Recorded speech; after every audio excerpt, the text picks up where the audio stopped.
So, clairvoyance versus remote viewing.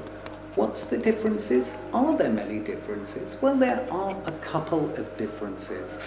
Clairvoyance, literally meaning clear seeing, means that we can look at past events, what has led up to current events, and also further down into the future line, so we can see the different pathways that may be open to us. Not to be confused with clairaudience, which is where we will hear certain phrases. So, with those things in mind, remote viewing, what's all that about? Well, that is, if you imagine a fly on a wall with a camera, it is literally seeing a room, a place, or what's going on with a person there and then. I tend to use that in real time. So if somebody was to ask me, what is somebody doing today? What's going on at work today while I'm not in?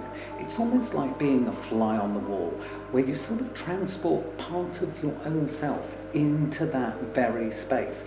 The unusual thing is often when you do that, is you will find out from people, oh, I kept thinking about you yesterday. Oh, what time was that? Guess what? I was remote viewing. That's what can cause that feeling from time to time.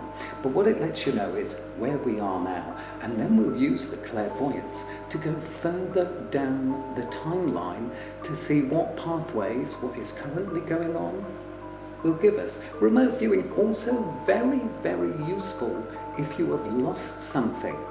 So I remember being on the phone to somebody once, and they had lost a very special knife. It was the knife used to cut their wedding cake 45 years before. And they were like, I know I had it earlier. So I used a mixture of clairvoyance, which was seeing what event led up to it. And once I saw where the knife had been, I then used remote viewing in that specific room, so that we later found it had dropped on the floor and had been kicked under a Welsh dresser of all things. And that's where it was. So it can be used in combination with clairvoyance. But it is quite nice to know the difference. Remote viewing, here and now. Clairvoyance, anywhere along the timeline. Hope you find that useful.